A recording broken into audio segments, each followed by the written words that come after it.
do you want me to just rejoin?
Hello and welcome. We're going to let some folks enter the room and we'll get started in just a minute.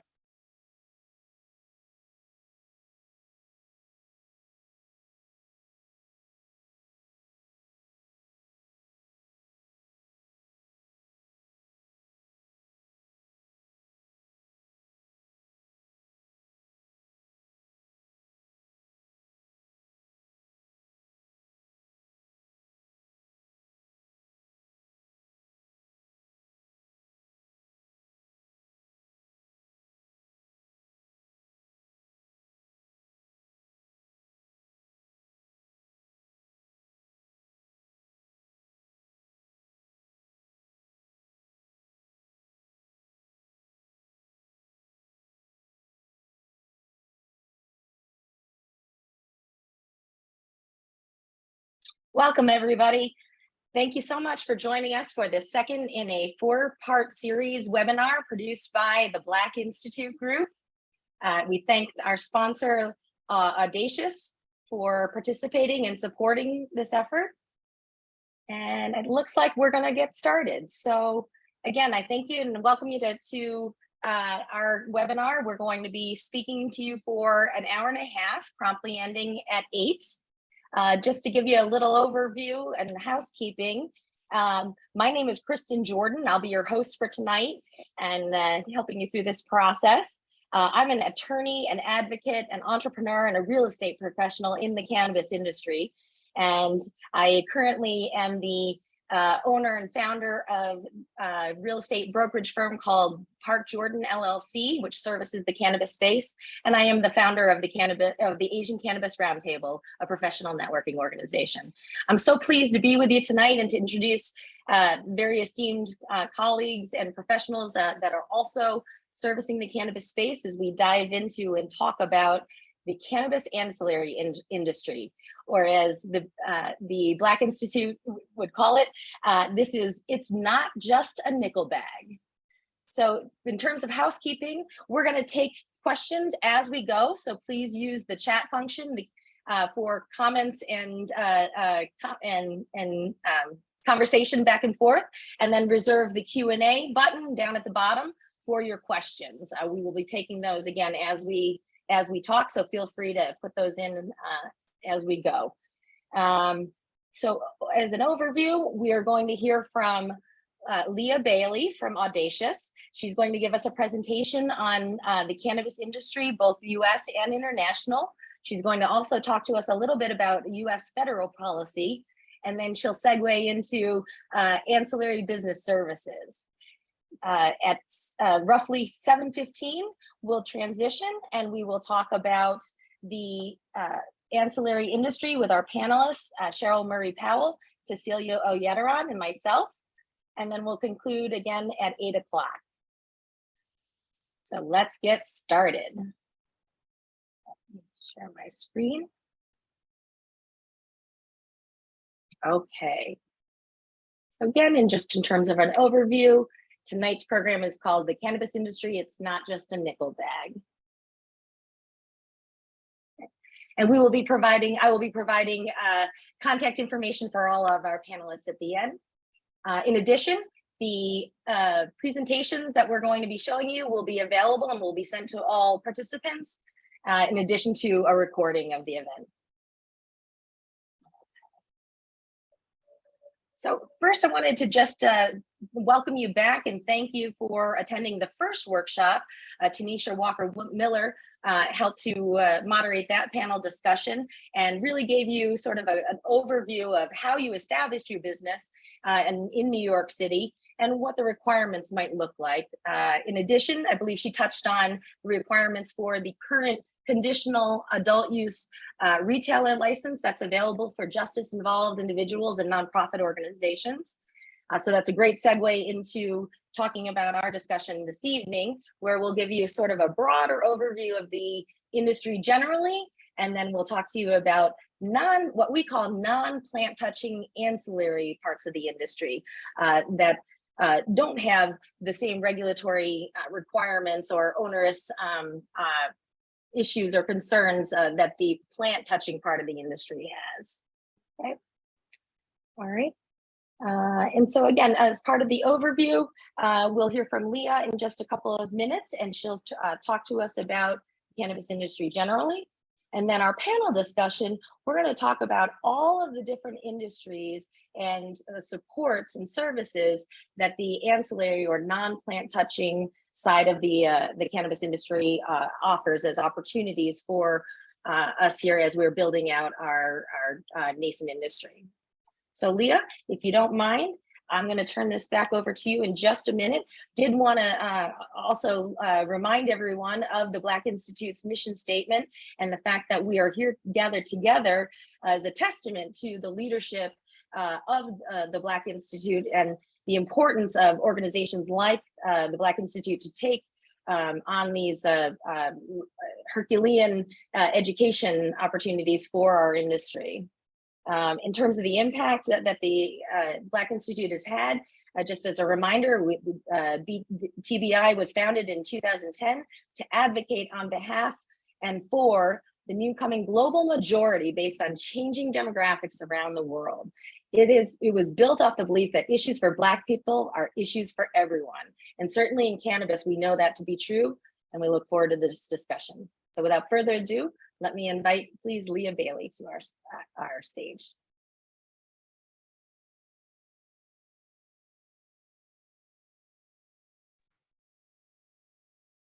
Hi, good evening, everybody. I'm really thrilled to be here. We've been working with Bertha and the Black Institute, and we're so thrilled. I'll tell you a little bit about our company and how we're involved, but we're really thrilled to be part of the event. My colleague Vince Field was here the last week, so we'll talk a little bit about how we work together. But I'm going to try and share the screen and see if that works okay. Okay, everybody see it? Yes, it's working okay. Great, thank you. So the company that I work for is called Audacious, and I'm just going to tell you briefly about it. So hopefully it'll give everyone a little bit of grounding and where my background is, what we're talking about, and what Audacious is trying to do for the New York community. If I can get it to move, which never works when you're trying to. Oops, there we go.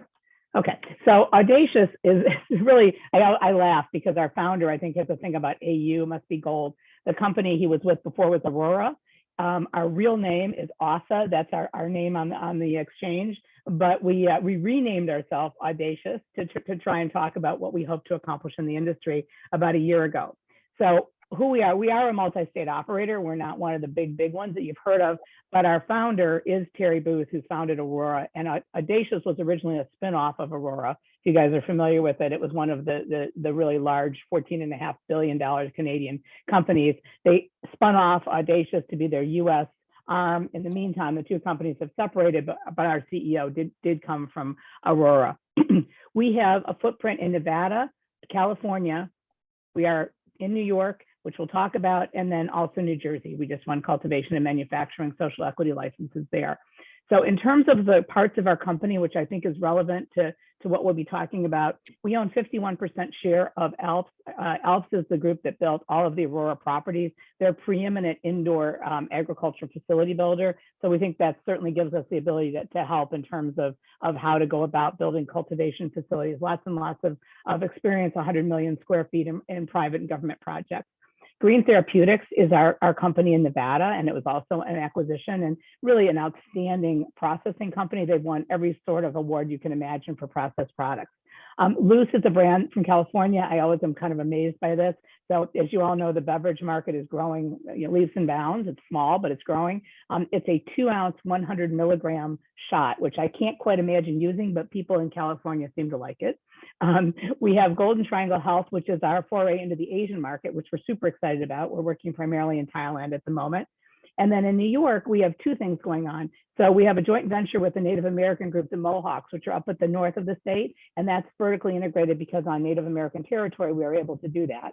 We also have a partnership with, it's called Hempire, which is in Broome County, which is sort of on the Pennsylvania border. So, west of New York, that is a hemp company that has received a license now for conditional THC adult use. We do not have processing at the moment, but we are working towards that. And we do have partnerships with people who are processing. In New Jersey, I've mentioned we already have a license there, and we are going to be in the south of Jersey, Millville, which is kind of south towards DC. So the two people that I want to talk about, besides myself, of course, is I'm the Chief Business Development Officer. So for those of you I haven't met, I'm very excited to be part of this presentation. I'm a marketing background. I was a consumer products marketer. Most recently, I was the president of a division of Helen of Troy that makes Revlon hair dryers. In case you wonder how people get from hair dryers into cannabis, it's kind of a long story. But I've been in the industry now for about 5 years. I was CEO of a company in Michigan called Flourish. Flourish is now about the second largest wholesaler in Michigan. As many of you may know, Michigan's a mess because it's an unlimited market. So the prices are dropped down to about $900 a pound wholesale. Really, really difficult. But at the time I was there, we built two very large facilities.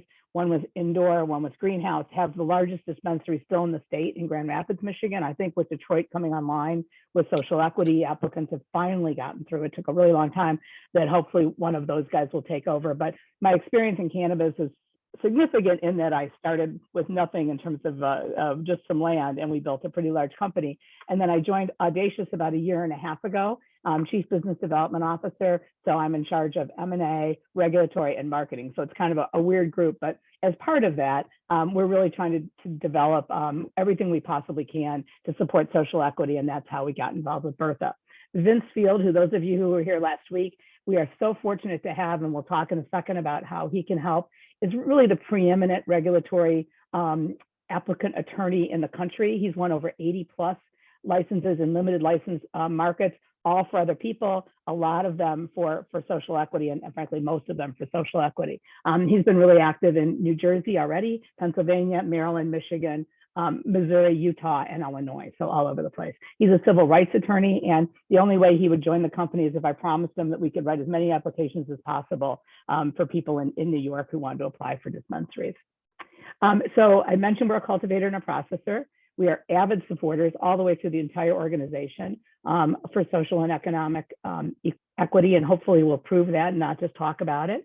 We're very excited about our partnership with Bertha, and the reason we have the partnership is because we wanted to identify people that we could write dispensary licenses for. That was the original idea. We're very excited to be part of the workshops, and that's one of the things that we also believe in is education.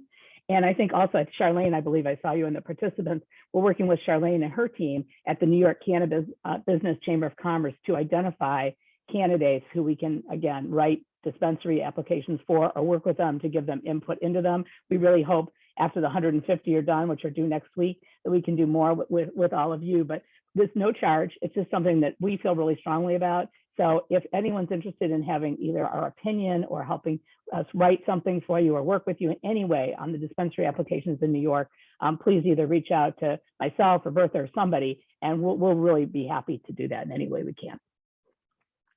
So what I'm going to go into now is talk briefly about the industry. I think the whole idea was we really wanted to talk about how big an industry it is. Terry's line is the industry is only as small, it's as small as it will ever be today. So it's got nothing but upside growth. And as a consumer marketer, I will tell you it's so frustrating because there's all these financial headwinds, which is ridiculous because the market for cannabis is really fabulous. And so we've just got to get the markets to catch up with it because the financing is really tough.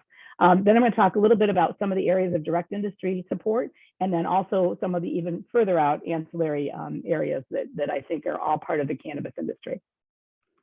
So just to go through some numbers, and I apologize, my screen is this way, so I'm looking back and forth, but this shows you the US cannabis market is projected to be $52.6 billion by 2026. It's a really big market. When you see it compared to other things, it's getting up there with beer, which is obviously very important. What I think is also critical is to understand what happens to medical. In most states, when adult use comes in, medical goes down. And the reason is because it's just a lot easier to get it. Now, it'll be different where you see a state where there's really high excise taxes or something like that, so the medical becomes more attractive.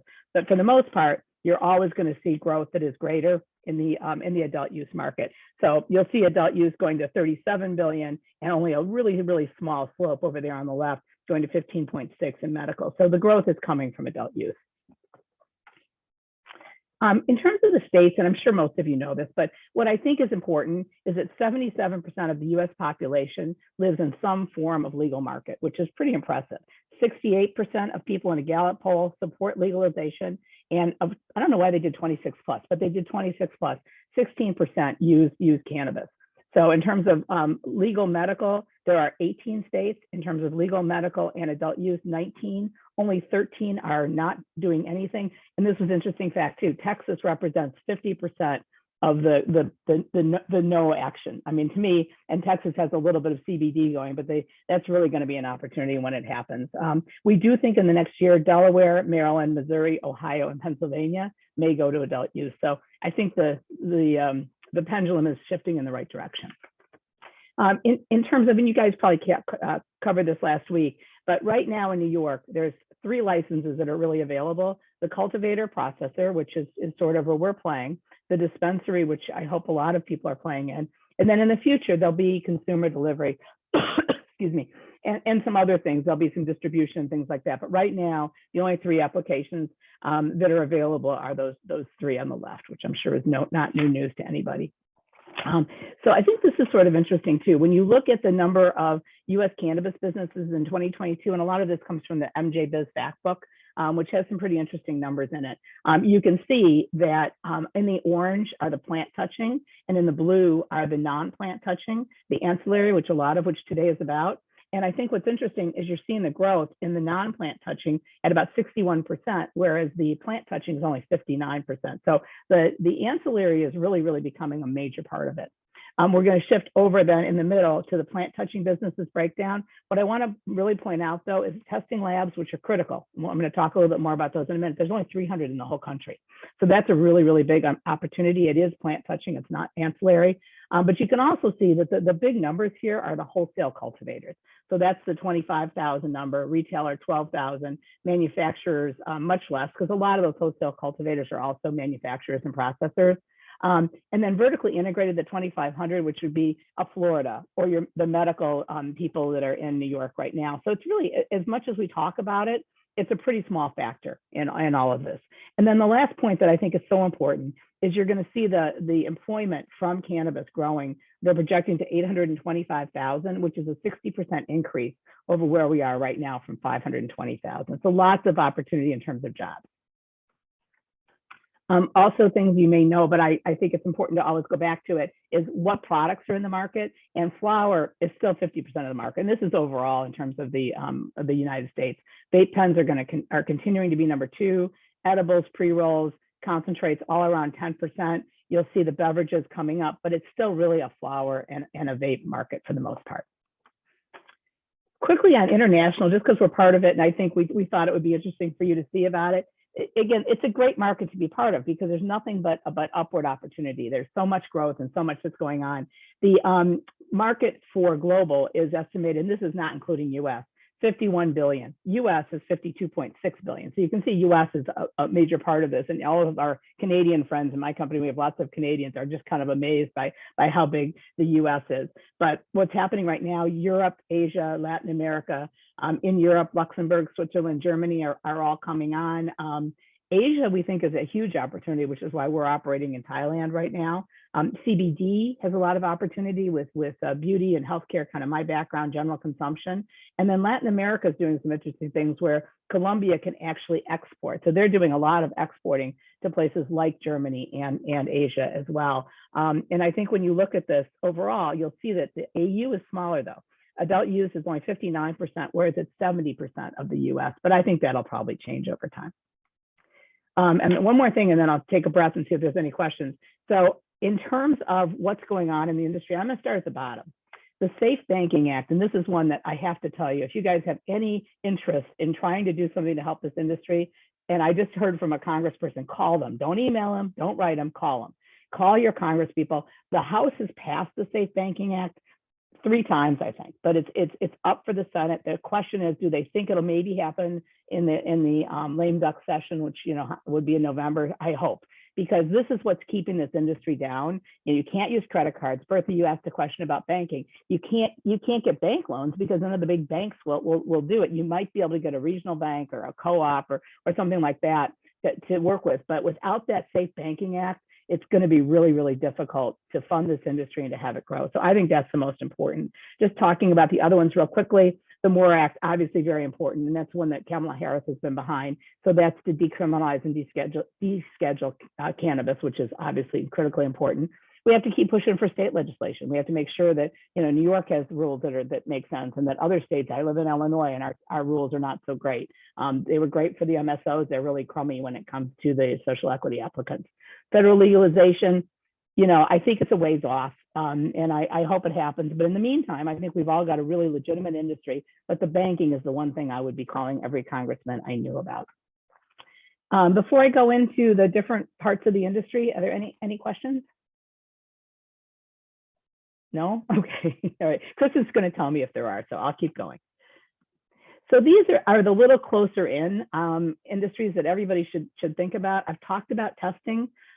Safety testing is really important. I mean, I'm a huge believer in the legalized market because of the fact that the product is tested. We all have to test it.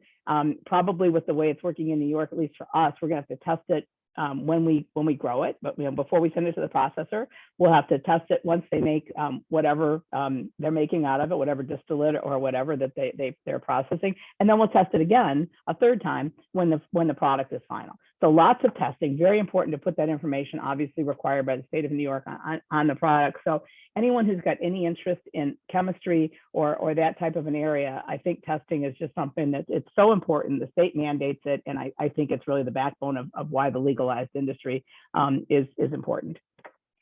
Security, we can't do it without security, right? The state mandates it. So we have to have people who are putting in the security systems. We have to have video surveillance.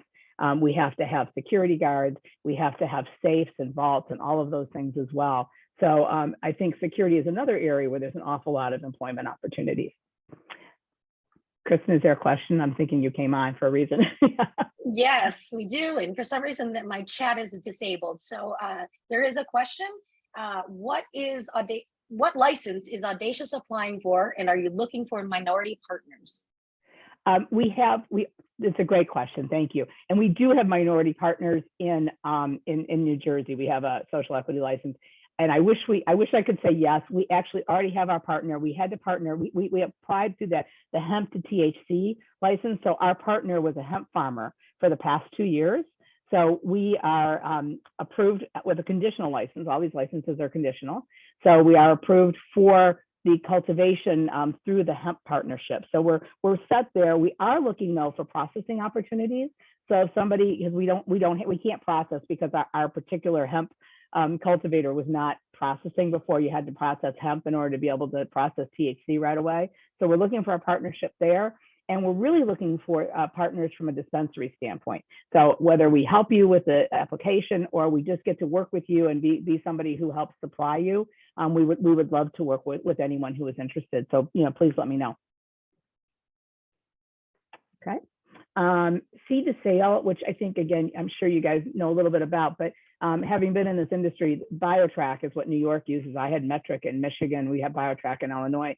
It's tough. I mean, it's a really tough system. The state mandates it, so you have to use it. But just having people that are experts at seed to sale tracking. So if you happen to be a person who really loves computers and programming and understanding, how to report data, we have to report every single thing about those plants from the minute they're like usually 6 inches tall, anytime anything changes. So as it grows, as it goes from veg to the full growth, as it goes into extraction and processing, and as it goes to final products and into the package. So seed to sale is going to be a big industry, I think, too. Yes, Kristen, I'm sorry. No, not at all. So your answer to the previous question elicited a number of questions. First, we've got to get in on one of the business opportunities, do you need to have a license? To get, on the business opportunities that I'm talking about now? With Audacious, I believe. Oh, with Audacious, yeah, well, we help you apply for a license. We cannot have a dispensary license because in New York, you can't be vertically integrated unless you're one of the original medical people who are the big MSOs. So we would be more than happy to help you, no cost, no strings attached, apply for a dispensary license if you qualify, with whatever the state says you need. And then if you say, hey, we can't do like a management services agreement or anything like that because it's a crossover, but we can help supply if you're interested in that. But more importantly, we can hopefully have Vince, I'll say Vince because he's way better at it than I am, help you win that license. So you don't need to have a license. We're more than happy to help you win one. Awesome. Leah, is there a fee associated with partnering with your organization? No, not at all. It's really something that we're passionate about. So we'd be happy to do it. There's no fee whatsoever. We are offering a supply agreement, but there's no strings attached. You don't have to do it. If you said, I really want to work with you guys, I want to make sure that you have product for me, we'll be happy to do that, but there's no need whatsoever. It's an add-on if you want it, not required. And lastly, Leah, does Audacious have a supplier diversity program? It's a really good question. We don't. We would like to. We're small. We actually had put together a diversity board to advise us to make sure we were doing the right things. And frankly, if you looked at our team, you would go, gee, you guys are not very diverse. Other than the fact that I'm a woman, that's about as far as it goes. So it's a very fair question. We would like to be more diverse. And as we grow, I think it's something that we would all be in favor of. So if someone had some ideas and wanted to send those to me and we could talk about it, that would be great. We have not very many suppliers right now because we're just growing, but is it something that we would embrace 100%? Okay, I'll keep going, but all great questions and thank you so much. And we would love to talk more about it. The other two that I just wanted to mention that are the kind of closer in is software. If you're somebody who loves software and likes to work on the programming, the point of sale systems are so important in the dispensaries. I mean, not for the cultivators, but those point of sale are critical because not only do you have to report everything through the seed to sale software, but you also want to understand what's selling. And I think the biggest thing I saw in the dispensary that I ran, and we were able to be vertically integrated in Michigan, is that your inventory can get really out of whack. And it's so expensive that you really want to make sure that you're always watching what's selling. So you're buying what's selling and that you get rid of things that, maybe after 2 months are not doing very much. You turn your inventory. So I'm a big believer in getting any kind of point of sale system, and there's less expensive ones, and of course there's crazy ones, but start with something and get it going from there. Banking, again, I've talked about it. We need alternative solutions. There are quite a few out there that are trying. It's sort of more of a debit card type of a situation now that people are working with, but there are a lot of things happening from a banking standpoint of kind of working around banking more than anything else. Okay, keep going. And then here's some other ancillary things that I think are also super important that hopefully a lot of you might be interested in besides, being directly in the industry. So recruiting and training. I mean, I talked about 825,000 people in 2026. So that means we need a lot of people to help us recruit. We need a lot of people to help us train. And there's a lot of opportunities within the industry for both of those things. Kristen, I'm going to go to you. Thank you, Leah. We got a couple more questions. Will the Black Institute and Audacious be offering a session day to help with applications? That's a great idea. I don't know. Bertha's there somewhere. I think she's muted. We would be more than happy to work with Bertha to figure that out, because that was our objective. We want to, you can't do it all in one day, and you have to make sure, and I know Charlene can tell you for sure, we have to check the backgrounds and make sure that people have what's required, because at least in this first group, which is obviously due in a week, it was so specific as to what you had to have to qualify. But hopefully New York in the next round will open it up. So yeah, as long as we can work with you to make sure you've got the right paperwork and the things and we could do a seminar on what you need to have. And then Vince and our team could, and he's in New York actually, can sit with people and say, okay, well, you have this, now let's work together. Either he can help input the information, or he can walk you through how to do it. But yes, I think, Bertha, I think you're muted, so you can't say anything, but anything that Bertha's willing to do with us, we're willing to do with her. Wonderful. It sounds like we need to set up some more seminars. Leah, a couple other questions. Folks are wondering, how can Audacious help if someone gets awarded a license? Is there anything that Audacious offers in terms of support? Well, it's hard because of the way New York rules are. Like, there's things like management services agreement that you can do in other states. We can't do that because we're not allowed to have any sort of a relationship that's specific with a dispensary. So I think I'd have to ask Vince, but if we're doing it just because we want to do it and we're available as resources, I believe that's okay. If anybody else knows that's not okay, one of the attorneys, let me know. But just in terms of being a resource, as long as it's not any sort of a compensated position, I think we can help, because, again, I have a pretty good background in dispensaries, and so do a few other people, certainly Terry, in our company. So to the extent that legally we can do it, or from a regulatory standpoint, we'd be thrilled to do it. And maybe we do it through Bertha, where again, we're doing some sort of a seminar. Wonderful. And just as a reminder, our last slide, so stay with us through the end, we'll provide all of the contact information, including Leah's. Leah, we have another question. Folks are asking, is Audacious interested in partnering or supporting ancillary non-plant touching businesses, specifically in the technology part of our industry? I think we would be very interested in supporting you through doing business with you, back to the diversity of supplier question. We're trying to be strategic. It's not our business. I mean, again, do I know enough about it to be dangerous? And would I be able, and a few of us be able just to talk you through it if you were interested? So for sure, I could do that. In terms of partnering with, like, developing a testing company, number one, we couldn't do it because that's kind of like the fox watching the hen house. So you can't be associated there. But, and if there was something like with banking, again, not our strategic direction, because we're public. So, people give us all sorts of baloney if we don't do the right stuff. But would our employees that have experience be willing to help you just on a, give us a call and we'll chat about it basis? Absolutely. Great. Leah, I'm not sure you can answer this question, but questions being asked, where can someone learn more about what needs to be tracked in the seed to sale process? Well, if you're BioTrack is what New York has. So you can look at the website on BioTrack. They're giving free demos. So you can go in there. Again, I can try and help you, but if you're talking about cultivation, I mean, if you think about it, it's every single thing that happens to that plant from the day it's a seed. I mean, they really don't totally start tagging it and everything until it's about 6 inches high. But if you think of everything that happens to that plant through cultivation, whether it's drying or trimming or whatever, through processing, through to the dispensary. So when you own a dispensary, you're going to get a data feed that has every piece of information about that particular product.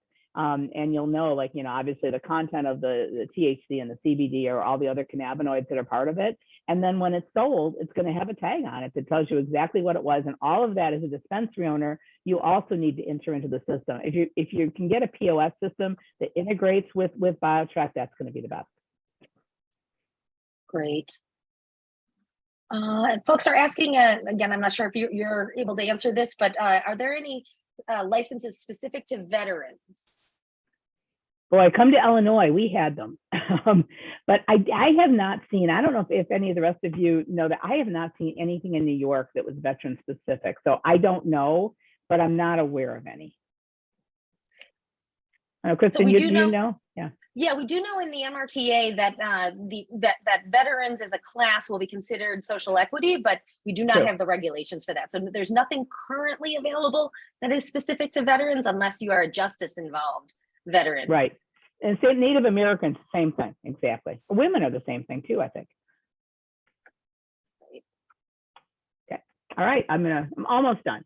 So the next point is real estate. And I think Kristen is a big expert on that. So hopefully she'll talk more about it. Real estate is so important. Whether, if you're a cultivator, you have to make sure you've got the right electricity and the right water. And the biggest thing is making sure your neighbors don't hate you, because it smells a little bit.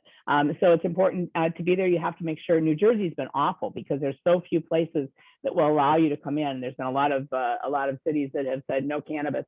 But if you're a dispensary owner, it's equally important. I know the first 150 the city is involved with, but after that, they're not. So location really, really matters. I mean, it matters from the standpoint of making sure you've got a friendly environment. You want to look at your competition to make sure that you're not right across from somebody. But you want to look at both traffic and local regs, and I think it's really important. And again, Kristen is much more of an expert than I am, but real estate and getting help there, I think, is huge. Accounting. And again, I'm sure you guys may know about this, but there's some lovely law, which I'll just say really quickly, it's called 280E. And it's an interesting thing. It came from a cocaine dealer who was in Minnesota, and they caught him for not paying taxes. And he said, oh, no problem, I'll pay my taxes. But they said, yeah, you're going to pay your taxes, but we have this lovely new rule. And what 280E is that basically the only thing you can deduct on your taxes are cost of goods. So if you're a cultivator, it's not so bad because you can take your people and they're part of cost of goods. But if you're a dispensary, it's pretty bad because the only thing that really counts as cost of goods is the product you buy. So all of your people and all of your expenses to run your business are all not tax deductible. So it gives you a much higher effective tax rate than anywhere else. That's part of the Banking Act, we hope, and hopefully 280E will go away. But having a good accountant is super important to figure out what you can and can't deduct. It can make a big difference in your financials. Finally, then on this page, legal, and we're going to have some great legal experts with Cheryl and Cecilia in a second. But again, so important. I mean, there's all sorts of different ways to incorporate. I think that hopefully these guys will go into it. I'm nowhere near an expert. Whether you're a C Corp or an LLC, you need to make sure that you're on top of the regulations. It's real easy to have them, run by you, and then you can lose your license. So I think having a really good accountant and a really good real estate person and a really good legal team is super important as you move forward. And then the last three things I was just going to hit are some things that maybe everybody wouldn't think of. So marketing, and of course, again, I'm a marketer, but marketing is critical. Again, if you're a brand, which everybody's trying to be in this industry now because it's kind of gotten commoditized, and a brand doesn't matter a lot in New York in the beginning, but hopefully 5 years from now, brands will matter. So you want to create your brand, but the problem is that the way the regs are written in New York is that you really can't advertise much. I mean, they've got all sorts of things, like you have to make sure that 90% of the audience is 21 plus. And it's just really, really difficult. They'll let you advertise dispensary and say where it is, but you can't have a cannabis leaf. I mean, all sorts of restrictions. So you need to make sure you know what you're doing. But to me, the most effective thing for a dispensary is the direct consumer marketing.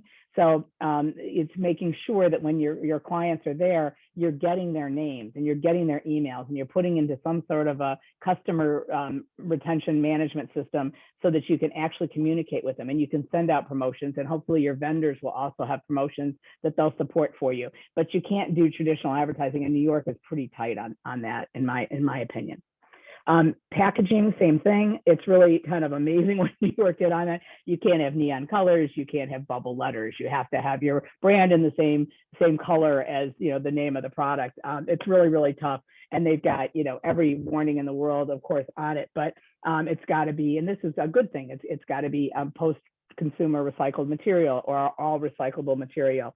But it's important, and I think you have to really understand that. But that means we need people who are designers, who can help us make great packaging within the rules. There's companies that obviously we need to make as much packaging, and hopefully in the US, not buy it all from China, which has been kind of the background on it. But I think it's really, really important to get people. In fact, this one that I have pictured here, now that I'm realizing it, would not be okay in New York because it's got cannabis leaf on it. You can't have that. So it was a bad picture. And then the last thing is swag. Swag is super important because, again, if you realize what you can't do from a marketing and advertising standpoint, your number one, I think, marketer are the bud tenders.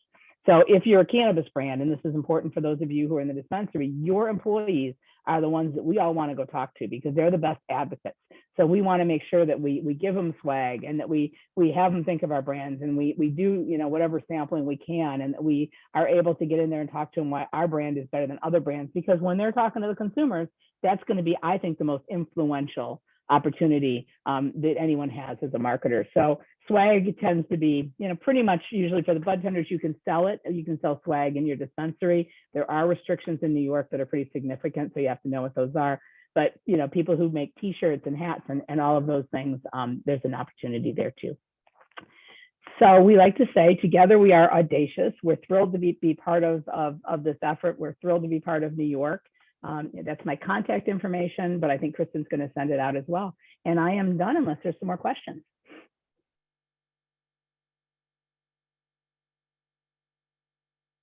Thank you so much, Leah. That was a wonderful presentation. It's incredible to see the largesse of our industry, and you teed it up wonderfully for us to now talk about the ancillary industry.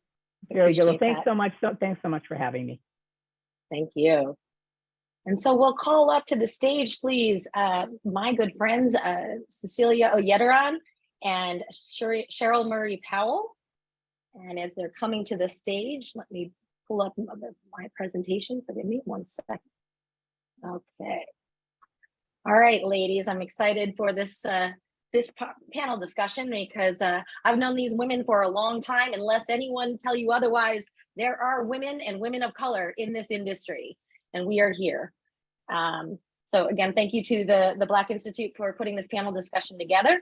Now we'll dip into a more conversational style presentation. As a reminder, Leah's presentation will be available to all of our attendees, and continue to put the chat in the chat and the questions in the Q&A, and we'll take those as we go. Okay. Okay, so just briefly, I am Kristen Jordan. I am the CEO and founder of Park Jordan. One of the questions in the chat was whether or not real estate and real estate brokerage specifically is an ancillary business. And yes, it is. The way that we define our industry is plant touching, which means literally plant touching, and often means that you are applying for and receiving a license in order to operate your business. And then on the other side, we have the ancillary businesses, which Leah was so great about explaining in the last couple of slides of her presentation. So all of the support services, and we'll go into greater detail there, are what we call the ancillary business. So yes, the answer is that yes, real estate brokerage is considered an ancillary service. And specifically, I would suggest that it's a professional services sector of this industry. Until recently, I served as the real estate director at one of the largest multi-state operators at the time, and one of the current registered organizations here in New York. I'm also a professional event producer and the founder of the Asian Cannabis Roundtable. I also lastly serve on the New York State Bar Association Committee on Cannabis, for which Cecilia is going to be acting as the chair for next year. So very excited about that. And then Cheryl, if I could call you to the stage and ask you to just give us a little brief intro on you. Sure, absolutely. Hello, everyone. Thank you again, Kristen, for inviting me to participate in this Black Institute event. I'm very excited about the amplifying of women voices, female voices, as well as people of color, women of color. So thank you for creating this space for us to really talk about what's going on in cannabis and how people can be involved. I definitely want to shout out the Black Institute for just programming in general, and it is an honor to share the stage with the rest of you ladies. Leah Bailey, also thank you for supporting inclusive cannabis programming. I'd like to see that continue as we build relationship in this space. My name is Cheryl Murray Powell, Esquire. I'm a cannabis agricultural and dietary supplement attorney and a trade attorney as well. I've been a cannabis lawyer. I'm going into my 7th year, And in doing that work, I've had the privilege of being a part of a number of boards. I'm on the hemp side of things as well as the marijuana side of things, and I work on license applications. I am on the ASTM International D37 Committee Executive Committee, so therefore I assist in the setting of standards for cannabis around the world. My most recent job role is being the CEO of the Justice Foundation. I noticed in some of the questions that were asked, people are asking for where they can get support with regards to the current license cycle for the card license application. That's one of the main areas of focus for the Justice Foundation. We are New York based. Our service center is right there in Harlem. We support clients across the state. We have clients in Albany, Schenectady, all over the state, and it's a privilege to do this work in these times. As you're aware, the card license is what's available. So it's a retail dispensary license for justice-involved individuals. The Justice Foundation is focused on legacy operators. For those of you who aren't aware of what that means, legacy operators are people who commercialize cannabis prior to legalization or during the time of prohibition. Those individuals need special support. They also need some legislative and regulatory change. So we're looking to define legacy operator, get amnesty for legacy operators, and also get priority for legacy operators.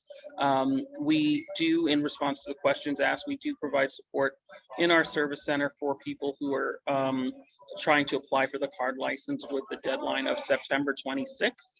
So if you need that support, please visit our site, Justice, JUSTUS.foundation. That's JUSTUS.foundation. And we'll be more than happy to support you and answer questions with regards to eligibility, as well as help you with putting your license application together. And that service is provided to you absolutely for free. So there's no cost for that. There was also a question about post-licensure support. We do help our justice involved, our legacy operators, and social equity individuals once they've acquired their licenses with support. One main way of supporting is we negotiate with other partners for benefits. An example is our relationship with ProCanna, which is a compliant software platform where our individuals who are legacy or social equity do not have to pay for access to the platform until they're up and running. And then after they are up and running for a period of 6 months, they get a 60% off discount. And then beyond that, for the next 6 months, they get 40% off. Another example is for, we have a partnership with, or we're developing a partnership with purchasing product software and relationships where we'd like all of our legacy operators that come through our program as Justice Fellows to start out with a credit to purchase products. So those are just some of the things we work on at the Justice Foundation. Beyond that, I'm the business development manager for CSI, which is a 46-year-old background screening company. So we do screening in cannabis as well as a number of other sectors. And we've been doing this, as I said, for 46 years. We do have a contract for the state of Massachusetts. I recently pulled in the contract for the state of Vermont, and we're in discussions with other cannabis commissions and regulators across the country. So with all that said, really excited to be here and share knowledge, and I look forward to hearing from the other panelists as well. Thank you, Cheryl. Really appreciate that. And unless anyone think otherwise, these free resources are going to be crucial to our communities. In other states, we've seen license applications cost upwards of $200,000 for consultants and attorneys to put these together. So to be able to have these resources with Audacious and also the Just Us Foundation is going to be a huge support for this community. And it sounds like Bertha might have to be cornered into putting together some webinars for the community as well. So just wanted to reiterate how important these free resources are. All right, and now we're going to bring to the stage, please, Cecilia Yetteren. So Cecilia and I worked together recently, and she is now a powerhouse at one of the most prestigious law firms in the country handling cannabis. So Cecilia, if you could please introduce yourself a little bit, that'd be great. Yeah, sure. Hello, everyone. Thank you so much for having me. It's an honor to be here to chat with you all. My name is Cecilia Yetteren. I'm a regulatory attorney in Foley Hoag's National Cannabis Practice Group, where I help clients navigate the legal cannabis industry. And prior to joining Foley, I was corporate counsel at the same MSO that Kristen worked at, which is where we met and became besties. I also serve as the chair-elect of the cannabis section of the New York State Bar Association, and co-director of the Student and Academic Affairs Committee for the International Cannabis Bar Association. And I also sit on the board of NJ Normal. Thank you, Cecilia. So as you can see, women in cannabis, we don't do one thing, we do everything. Okay, so let's dip into the conversation. So I think first what would be interesting, Cecilia and Cheryl, if we could talk a little bit about the ancillary part of the industry generally, right? So we're talking about non-plant touching, does not require a license. There's no reason for us to submit an application. Like the two of you, I am also an attorney. We are cannabis attorneys that do not require additional licensure or do not require any sort of state mandated ability to call ourselves cannabis attorneys.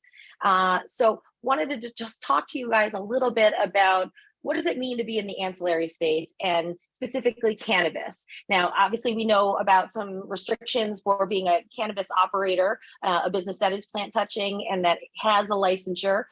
So we've heard a little bit from Leah about 280E and tax implications, but some of that trickles over to the ancillary business side. So I want to talk a little bit about that, and then we'll dip into the ancillary part specifically. So Cecilia, I'd love for you to talk a little bit about, what types of things are happening on the ancillary side that might give somebody some caution about entering into this part of the industry. Yeah, so one of the things that's happening to a lot of ancillary businesses is the issue of banking. So it's not really only plant touching businesses that are impacted. While it may be a little bit easier to kind of get in the door with banks if you have some sort of business that isn't directly plant touching, especially if you're a service provider, once they sort of get wind of you providing those services, it can become an issue.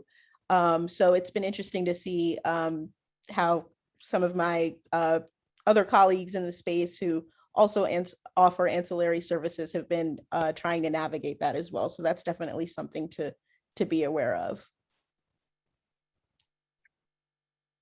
Absolutely. Banking affects everybody in this industry, ancillary or plant touching.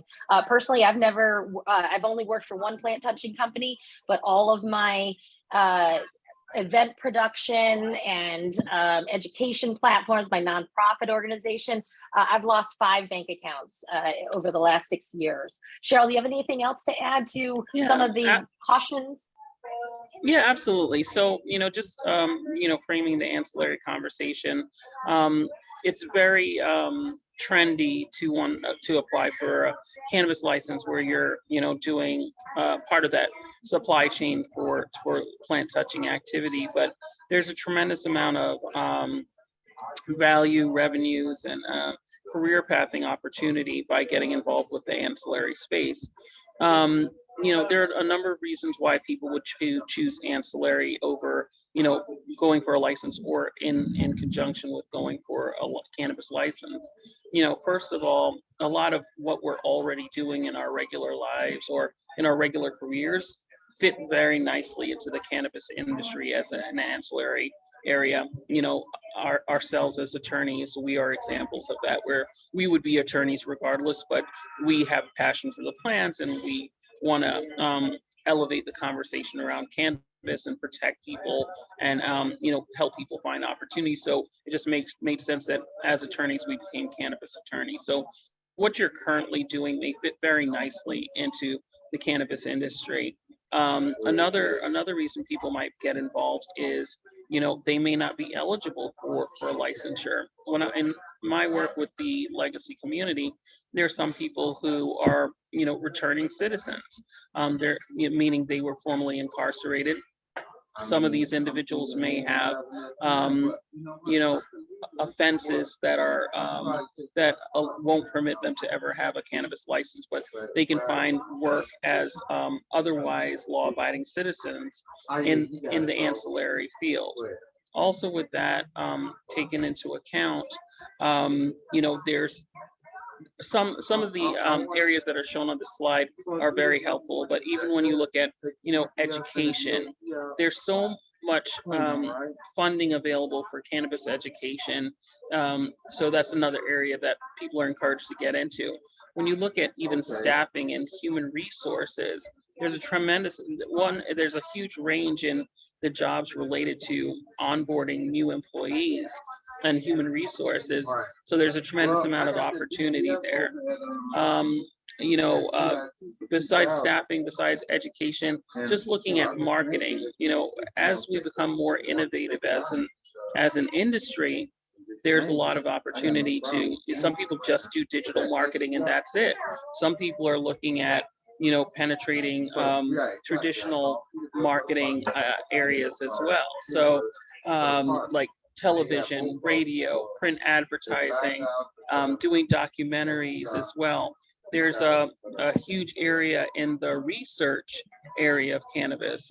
So, the scientific areas where you may not be plant touching, but you're investigating whether it's social issues or other scientific issues. So I just wanted to encourage people to look at all the potential and all the possibilities with regards to the cannabis industry, and first assess what you're currently doing to see if there's an opportunity for you in the cannabis industry outside or in conjunction with licensing.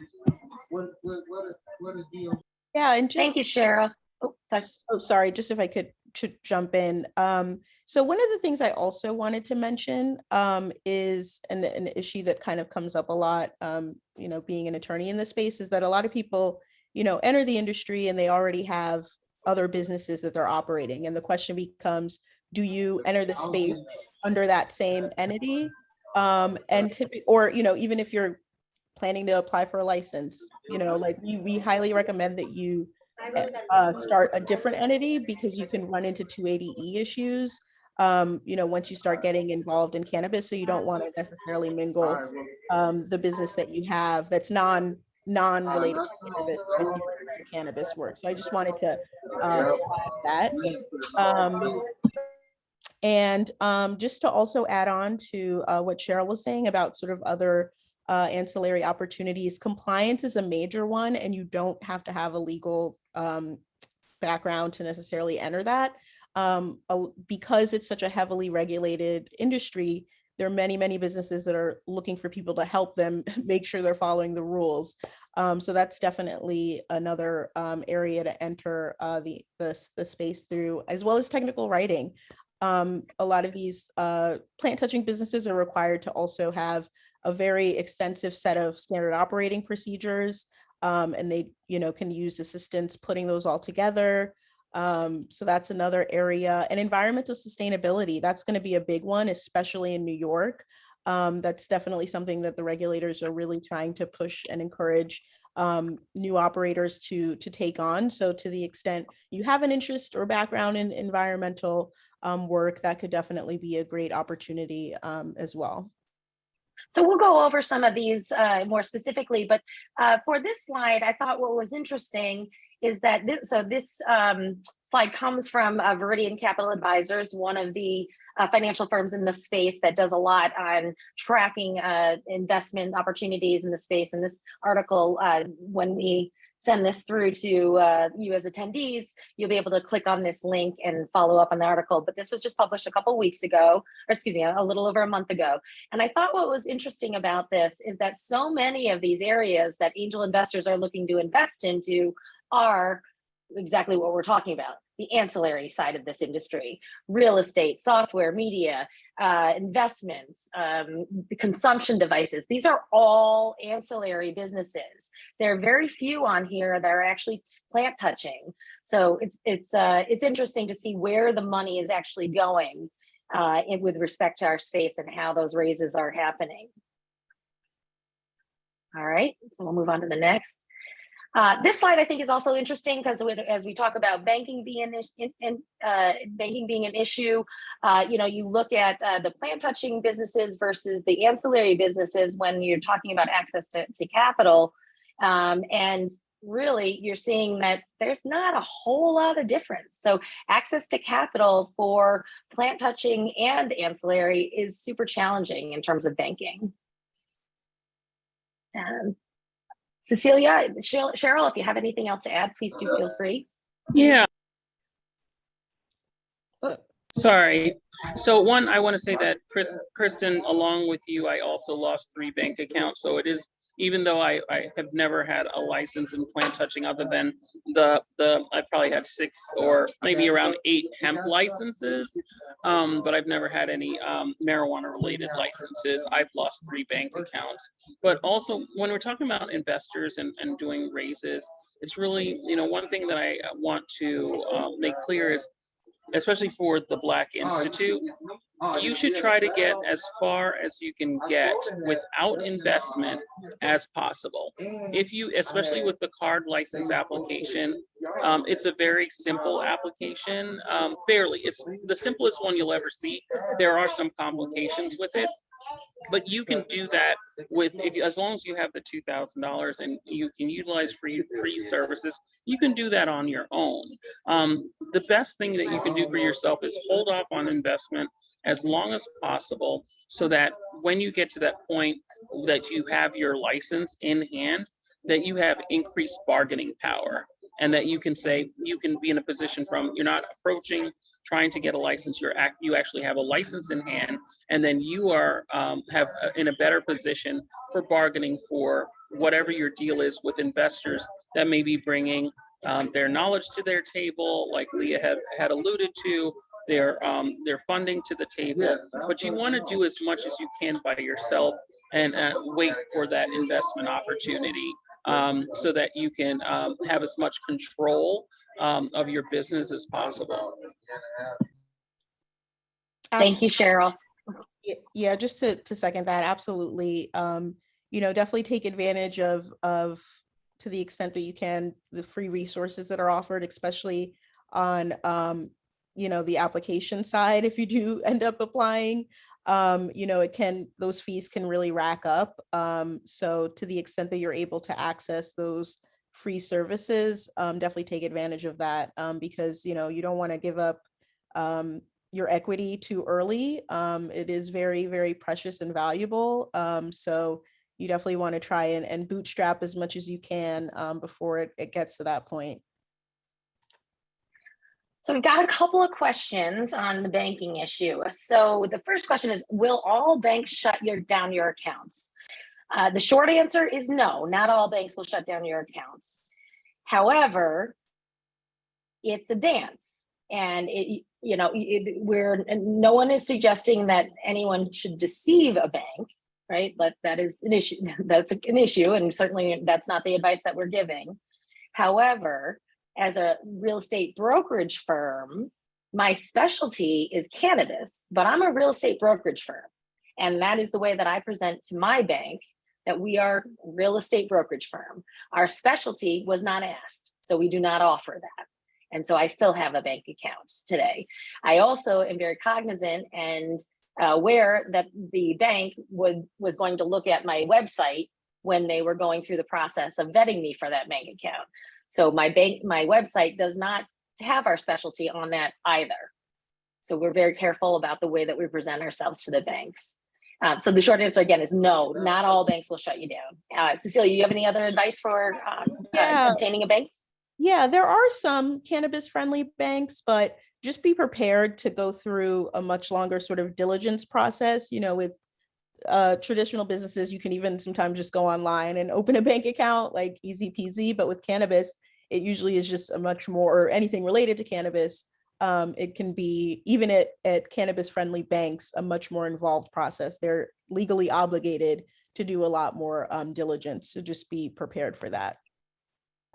Yeah, and Thank you, I'll Cheryl. just You have jump. anything to add? Yeah, thank you, Kristen, for the opportunity to jump in. But, you know, through my work with CSI, doing background screening, we're in the risk business. So we are members of the Cannabis Financial Industries group. So we have a number of member banks that are very friendly towards the cannabis industry. I also have, you know, First Citizens Bank is a very good bank that has gone all in with trying to help individuals in the cannabis space acquire banking. So they're being really aggressive about making sure that messaging gets out that they're here to do business. But there are a number of other banks. I saw Cecilia put Valley Bank in BCB Bank. So there are some that will take on that business. But CFIG, we're also working on the Safe Banking Act and getting that passed through legislature, through a number of vehicles. And, you know, of course, there's always the balance between, you know, cannabis reform and criminal justice reform, as well as advancing our objectives with banking, which will definitely help those who are, you know, social equity legacy operators be in a better situation. So the question being asked, is there a list of banks? And to be honest with you, a couple of the banks that were mentioned, I've not had success with them. So I'm reluctant to suggest that there is an actual list. What I would suggest is asking around and seeing who's had success with some banks. Most recently, Asian Cannabis Roundtable, we are just a networking organization. We suffered through about 5 months of trying to go through the process with 3 banks that specifically say that they are cannabis banking institutions and did not end up with a bank account. Finally, we ended up with a bank account at Signature Bank, which is a New York bank. So I have had success with them. That's the only bank that I've recently had success with where cannabis is explicit. The organization's name is Asian Cannabis Roundtable. That's something else to consider. Perhaps not having anything cannabis related in your name, so as not to cause the bank to dig in further and to ask you more questions that you'll have to answer truthfully and honestly. So that's something to consider, is not having anything related to cannabis, green, harvest, anything that will tip the hand that suggests that it is a cannabis business. But I believe we're going to be making the chat available also, so the suggestions that were put in there, you'll get a list of those. Let's see. I'm just looking at the questions. Okay, we'll hold for some of those as we go to the next slide. I did think that this was interesting. On the right hand side of this slide, that the 49% of these ancillary businesses in the year 2013 were hoping for moderate growth. So this is not an industry where we're expecting tremendous growth in the immediate future. This is a long game, even on the ancillary side.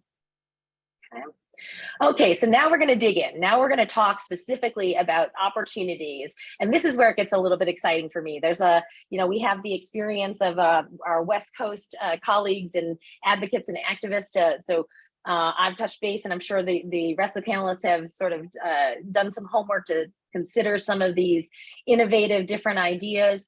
We've talked pretty extensively about the professional services side of this industry, your consultants, your attorneys, your real estate professionals, your traditional supports for any industry, where you're simply just adding cannabis to the front end of that professional business services. I don't think we need to go in depth about that. There's a couple of questions asking if it's okay to market yourself in the ancillary space. I'm not sure I fully understand that question, but certainly there's no prohibition against marketing as an ancillary business. Cecilia, Cheryl, myself, we all market consistently. We're all doing the speaking engagement circuit, the conference circuit, to try to get as much business as we can and help the folks that we care to move forward in this industry. So no issue with advertising our services. And this is a funny question. how do we get paid in this space on the ancillary side? So specifically, we're talking about professional business services. And knowing Cheryl and Cecilia for as long as I have, I know that that's a question that we're constantly asking, because first and foremost, we are advocates and we are activists in this space, patients and wellness consumers.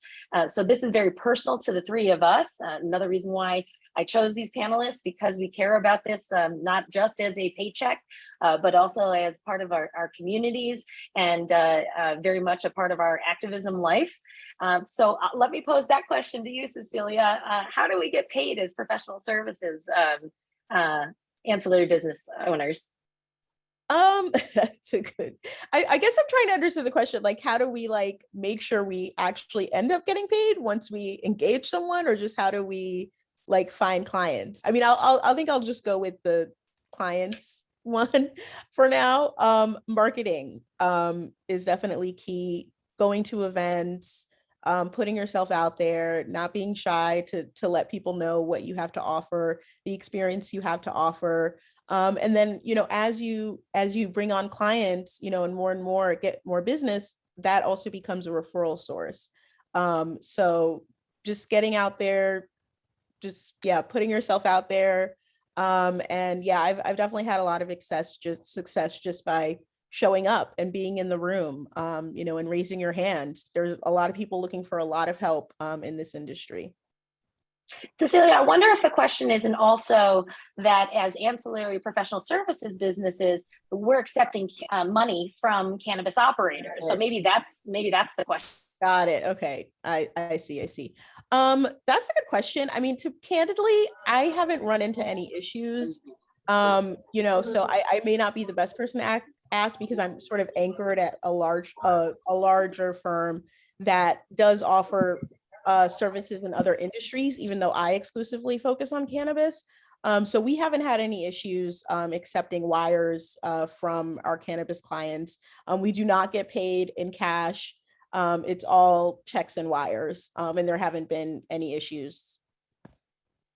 Yeah, good to know. Sure. I mean, I'll answer that a number of ways. So, you know, how do we get paid? So as a person in cannabis, I have a number of jobs. So different jobs, I get paid different ways. So, you know, with my job as CSI, I'm a business development manager. I get a salary, I get a commission, it's a sales role, and that's how I get paid. I can count on those funds on a pretty regular basis, especially as my client base grows. You know, as an attorney, you know, it's based on hourly rates. My hourly rate does vary depending on the individual I'm working on and the type of matter that I'm working on. I set those expectations ahead of time, and I do, for legal work, get paid or take a retainer ahead of time, just to ensure that I don't have to turn into a collections agency, you know, trying to seek payment. You know, I found that can be an issue in our industry, where because what we are selling is knowledge, once we transmit that knowledge, then it's really hard to get paid for that knowledge, and you cannot take it back. It's not like a product, you know, it's not something you can repossess. So I take payment or retainer ahead of time for the sharing and imparting of the knowledge that I have, and I encourage other consultants and attorneys to do the same. You know, where there's an opportunity to get paid in advance, I highly recommend it for the cannabis industry, because we do have an issue within our industry where there's an issue of non-payment, and it can be frustrating, but it can also disrupt and destroy relationships. So you really need to think about that, depending on, you know, a lot of us have multiple streams of income. That's just how we navigate. But for each stream of income, really think about, how do you want to get paid? Is it appropriate to get paid in advance? Make sure you set those expectations with people. And I always discount for community. So I discount for my cannabis community. I discount for my Black community, my social equity community, my legacy community. There, you know, it's rare that I'll do from a legal perspective free work, but as a nonprofit, all the work that I do is completely free. And the reason why I discount heavily as opposed to giving free legal advice is because people do not value what they do not pay for. And that is just human nature. So if someone can call me all day long with legal questions and they're not paying for it, they do not respect and appreciate my time. However, if I try to charge them yet a discounted rate, then they're going to think twice before they disrupt my day to ask a question. And the same thing goes for, people wanting you to get involved with their businesses. There's so many innovative ideas. People, once you build a career like, Cecilia has, Kristen has, I have, people are like, I want you to be a part of my team. And a lot of times what's being offered for you to be a part of a team is equity. I do not work for equity. I definitely do not do legal work for equity because it never ends. You will be drafting documents and contracts and reviewing things until kingdom come, and you'll have no time for paid work. So there's certain things that I will do for equity, which is like business development, like chief strategy officer related roles. And then there are things that I will not do for equity that will have to have some type of time limit and some type of regular compensation, such as legal work. Thank you, Cheryl. That makes a lot of sense. So we've got a couple questions I'm going to go back to. Let's see. Will the state be offering assistance to those looking to get into the ancillary space? I think we have not seen anything like that yet. I don't anticipate that because the focus and intention is going to be on the plant touching and opportunities for license holders. So I don't think so. Does anyone disagree? No, I agree. I think in addition to licenses, you'll see increased efforts for workforce development and for bringing in employees for these newly licensed operators. But yeah, I don't anticipate anytime soon anyway, services from the government related to ancillary businesses. Well, the good news is one thing about the Justice Foundation is we're really focused on collaborations, and we have a couple key collaborations with regards to elevating the conversation, making sure it's clear what the opportunities are with regards to ancillary as well as licensed spaces. So one of our partners, Canaware, they've been doing work with legacy and social equity for a very long time in the state of New York. So we want to support them and their efforts and not cannibalize what they're doing. And they are working towards a ancillary focused incubator, and we support them in that effort. So please stay tuned, stay connected with them, check out their website, Canaware, because they will be rolling out an ancillary related incubator. In addition to that, we are also partners with New York State Cannabis Connect, and this is a group, and they're Black-owned group, husband and wife team, and they do education on cannabis careers across the state. So they have one coming up this Saturday in Binghamton. We're doing one that is a co-brand with the Justice Foundation and New York State Cannabis Connect for October 8th in Queens, and it's these events are supported by the New York State Department of Labor and other organizations and other industry participants, MSOs, et cetera. So that is another place that you can go to in order to get information about what ancillary opportunities are available, but also, training with regards to the ancillary space. So go on the NYS Cannabis Connect website and sign up for, it's a free event, October 8th in Queens. Thank you, Cheryl. And I appreciate you mentioning Grizzly Bow Court and Canaware Society. They've been in this space for about 7-8 years at this point, been doing good work for the community, educational events. We did an expungement event where Cecilia was and Foley Hoag sponsored in Bed-Stuy probably 3 months ago. So they've been doing some good work for a long time and deserve that support. And they are based in the Brooklyn area. The Justice Foundation also issued a grant to Canaware so they can continue the great work that they're doing in community and supported that Bed-Stuy event as well. So incredible. they're definitely a reputable organization to support. And they do expungement work as well for those with that particular need. And I think what's special about them is that they are very much a grassroots efforts. They service a low-income population that often gets left behind in this industry, and are doing that good work on the ground. So appreciate Just Us for recognizing them as well. So it's in the interest of time, we're going to just finish off these two slides, and then we'll finish up our questions, and we'll say goodnight at 8 o'clock.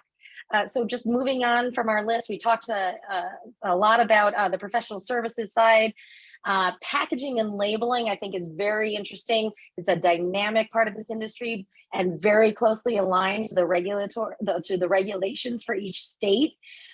Excuse me. Unlike some of these other areas where growing and equipment and supplies don't necessarily tie back to regulations, packaging and labeling is an area where you have to be intimately knowledgeable about exactly what's happening and the changes that happen on the regular within your state in terms of what's required to be on your label, what type of packaging, how you package, and the materials that you're using. And we'll just go through. Cheryl, Cecilia, feel free to jump in. We're just going to bounce around and go to the next slide. Let's see, the consumption device area of our industry is also a very expanding area as we think about different form factors and different ways in which we're going to ingest and imbibe in cannabis, from tinctures to topicals to oral to suppositories. There are various ways in which we're going to be consuming on a medicinal and a wellness capacity. And so the idea that the vapes, consumption devices, applicators, various ways in which we're going to apply cannabis to us and consume it, that industry is vibrant and ever changing. I particularly love different gadgets and devices. So this is an area where I'm specifically very interested in. Some of these are very obvious, like you obviously would need some building services folks. I'm always looking for greenhouse professionals who understand not only how to source them, but also how to identify, what's going to be good for our climate. New York is a mid-Atlantic state with real weather, unlike some of the other Pacific Northwest areas where they've grown outdoors for generations. This will be a new adventure for many of our farmers, and so that expertise and talent is something that's very much needed in our industry.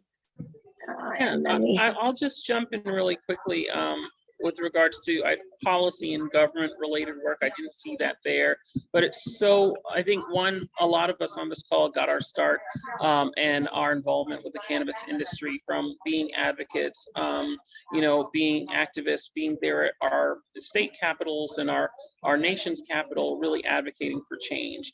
And there's a tremendous amount of work in there, whether it's from the lobbying side or setting policy priorities for organizations.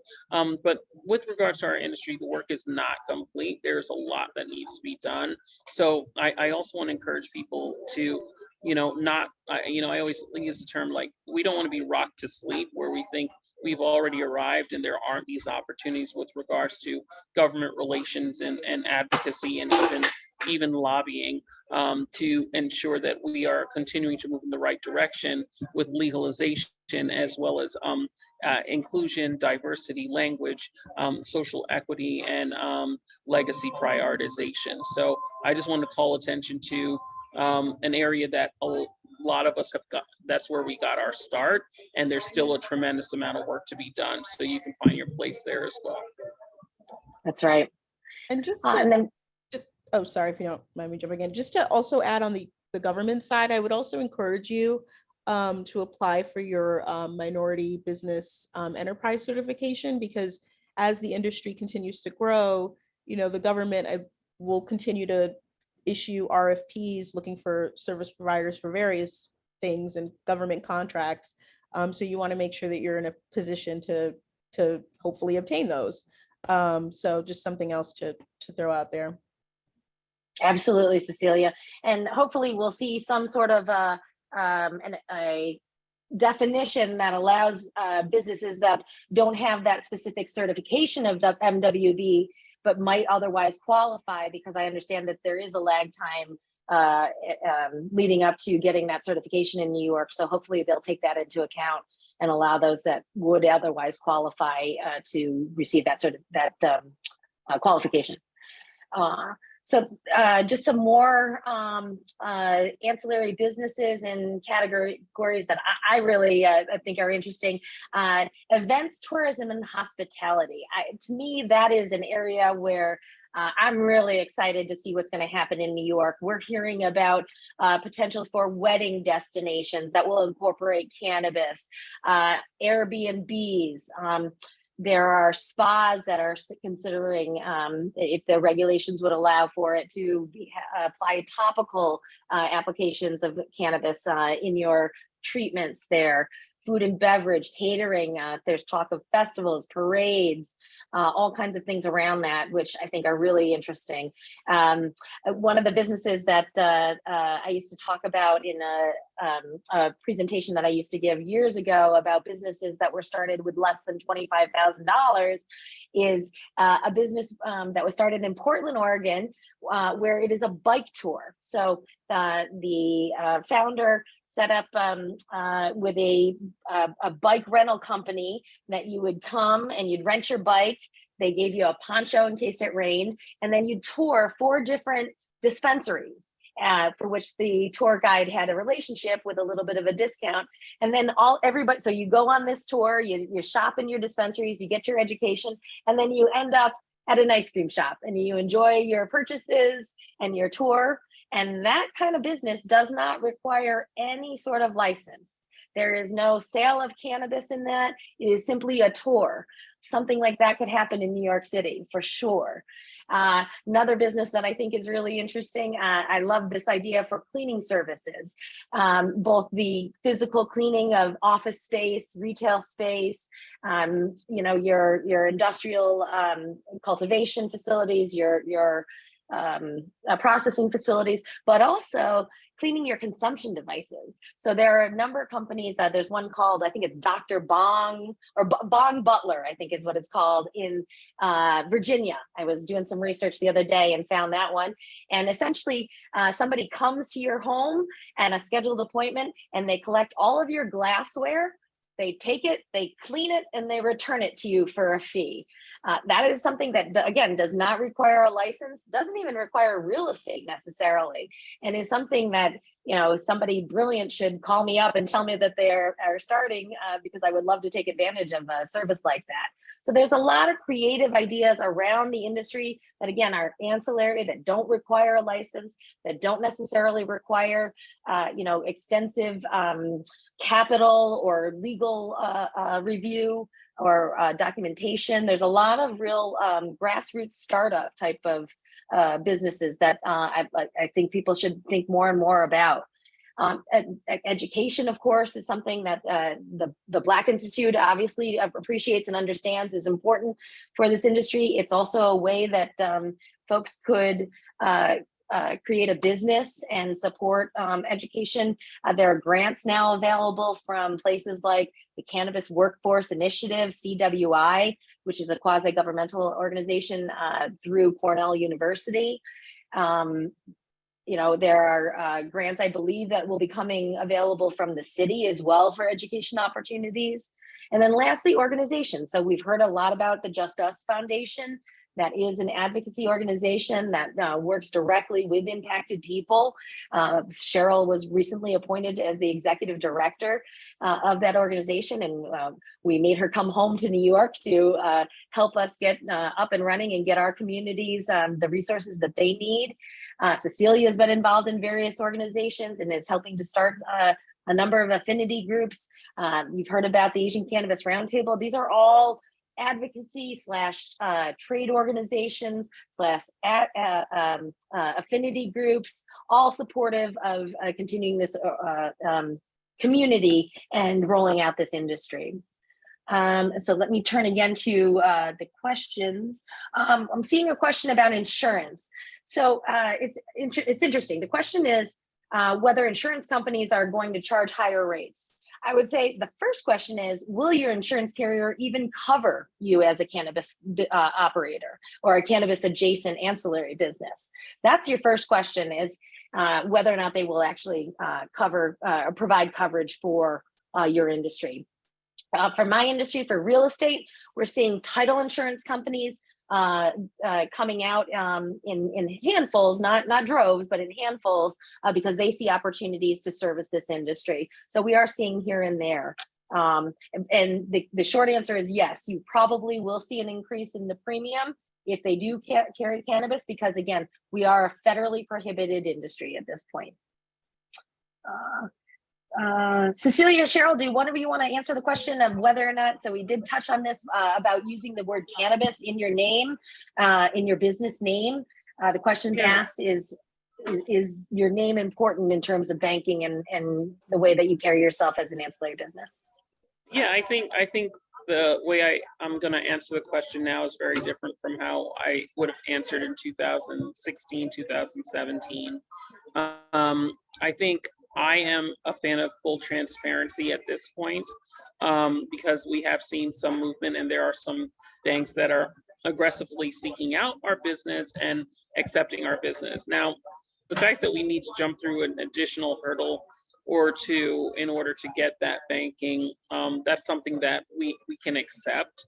It's still progress, but you know, my clients, I encourage them to call bank after bank after bank until they, you know, and be very clear about what they do, because what we don't want is a situation, and I've seen this as well, where you are not transparent with the bank and then they say, hey, come pick up your money like the next day, or they say, or there's freezing, like with payment processing, they freeze your funds for an unknown amount of time. So you don't want to be in that situation because that can severely disrupt your business. I also recommend that you have not just one bank, but 2 or 3 banks that you bank with your cannabis business. Again, I like transparency where, you let them know what types of business you're in. Now, for like nonprofit organizations and other organizations that are not plant touching, yes, you're going to get extra scrutiny with cannabis being in your name, even if you don't have anything to do with the operations and the supply chain with regards to cannabis. That's an individual decision, and that's a decision that you should talk to your own counsel about. But times have changed. You are going to get more scrutiny if you have cannabis in your name, but I do believe that you need to be completely transparent with the financial institutions, especially with, all of the alerts related to beneficial ownership and things like that. You don't want, there are a lot of naughty lists out there, especially when it comes to banking. The last thing you want to be is on a bank's or the bank wires naughty list, because you could have gotten banking using your own name and being completely transparent, but you were trying to, be a little slick about it. And then that may have long-term detrimental effects on, your ability to get lending years from now when we have federal legalization and things like that. So that's kind of how I advise my clients with regards to this topic. Well, I think we could talk about cannabis and the ancillary industry for a very long time, but in the interest of time, it looks like we're saying good night. So first, we want to invite you and remind you about our third webinar in the series of 4 webinars. This one will take place on September 27th, same time, 6:30 to 8 o'clock. And I'm excited for this one. We're going to hear directly from the Office of Cannabis Management, and specifically Damian Fagan, who is the Chief Equity Officer for the Office of Cannabis Management. So this should be marked on your calendar in red, because to hear directly from the agency is so important. And to be able to do this in this forum where you'll be able to chat directly with them, I would not miss this. And Rochelle Kelly-Apson is such a talented young woman, and I just am very excited for this opportunity. You don't see OCM coming out in these smaller forums where you can actually ask direct questions. So make sure that you're marking that down on your calendar. And then lastly, I just want to thank our panelists and our presenters tonight. You can find us all here with these email addresses. Leah, we thank you so much, and we thank Audacious for sponsoring this series and this event. Your knowledge was so important to us to give us that overview and that support, frankly, for organizations like the Black Institute to allow them to bring this information and this talent to this community is just, it's vital. We really appreciate this. And we applaud your efforts to include a more diverse community within your organization. So thank you. And Cheryl, I know you're flying out and coming back home, so we wish you safe journeys, and thank you so much. Thank you. For your participation. Please follow up, folks. There's a lot of good education coming out of the Just Us Foundation on a regular basis. Cheryl can be found in Harlem, office at the Harlem Business Association. So please reach out to her directly. And lastly, Cecilia, I can't thank you enough for making time. I know you weren't feeling well, so thank you for staying with us and offering your talent and expertise. Thank you, Bertha. Thank you, Black Institute. Thank you to Tanisha and Rochelle for putting this together. And thank you to our audience members for staying with us for so long. Have a good night, everybody.